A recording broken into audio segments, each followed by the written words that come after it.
कमलपुर गांव में भोला अपनी माँ ममता और पिता बिरजू के साथ रहा करता था। पूरे गांव में भोला का परिवार ही सबसे गरीब था, इसीलिए पूरा गांव उनको बहुत परेशान करता था। भोला सुबह सुबह दूध लेने जा रहा था, तभी उसे गांव के कुछ आवारा लड़कों ने रोका। अरे गरीब, तू कहाँ जा रहा है? ये डिब्बा उठाकर सुबह सुबह भीख मांगने चल दिया। मैं गरीब नहीं हूँ, मेरे पास 10 रुपए हैं और मैं दूध लेने जा रहा हूँ। इतना सा दूध लेकर जाएगा, बेचारा गरीब। सभी लड़के जोर जोर से हंसते हैं और उसके 10 रुपए भी छीन लेते हैं।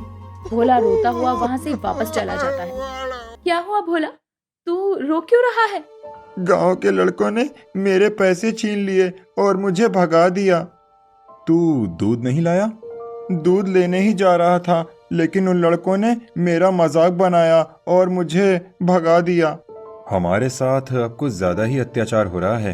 अब हमें सरपंच जी के पास जाना ही पड़ेगा। हाँ, हमें अभी जाना होगा। बिरजू, ममता और भोला गांव के सरपंच नंदू के पास जाते हैं। हाँ, सुबह सुबह तुम गरीबों ने क्यों शक्ल दिखा दी? सरपंच जी, ये आप कैसी बातें कर रहे हैं? हम आपसे मदद मांगने आए हैं और आप ही हमें इस तरह के ताने दे रहे हैं। हम गरीब हैं, तो इसमें हमारी क्या गलती है? देखो, मैं नहीं चाहता कि मेरे गांव में कोई भी गरीब आदमी रहे, इसीलिए ये गांव छोड़कर चले जाओ।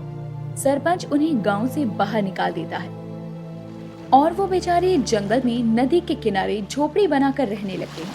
एक रात को भोला को नींद नहीं आ रही थी और वो नदी के किनारे आकर बैठ गया। उसने देखा, ये नदी इतनी सफेद क्यों दिख रही है? ओहो, इसमें तो दूध है। भोला ने पास जाकर देखा तो वो सच में दूध था। वो जल्दी से अंदर गया और एक मटका निकाल कर ले आया और उसने जल्दी से नदी से दूध के उस मटके को भर लिया और रखकर सो गया।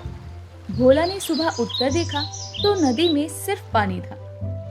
भोला, जल्दी से जा और दूध लेकर आ जा। माँ, घर के अंदर देखिए, मटका भरा हुआ दूध रखा है। मटका भर के दूध? इतना सारा दूध कहाँ से ले आया तू? मुझे सच सच बता, तूने कहाँ पर चोरी की? माँ रुको, मैं पहले मटका उठा कर लाता हूँ, फिर आपको सारी बात बताता हूँ। भोला अंदर गया और जैसे ही उसने मटके को देखा तो उसके होश उड़ गए और उसने अपनी माँ को आवाज लगाई। माँ, माँ, जल्दी से दौड़कर आइए और देखिए। इतना सारा सोना? लेकिन माँ, मैंने तो इसमें नदी से भरकर दूध रखा था। भोला, सच सच बता, तू ये कहाँ से लेकर आया? क्योंकि नदी से पानी निकलता है, दूध नहीं। माँ, मैं सच कह रहा हूँ। ठीक है, आज रात मैं भी अपनी आंखों से देखूंगी, तब मुझे विश्वास होगा। ममता ये बात बिरजू को भी बताती है। तीनों रात को जागकर नदी को देखते हैं तो भोला की बात सच होती है। इसीलिए पूरा परिवार खुश होता है और खुशी खुशी रहने लगता है।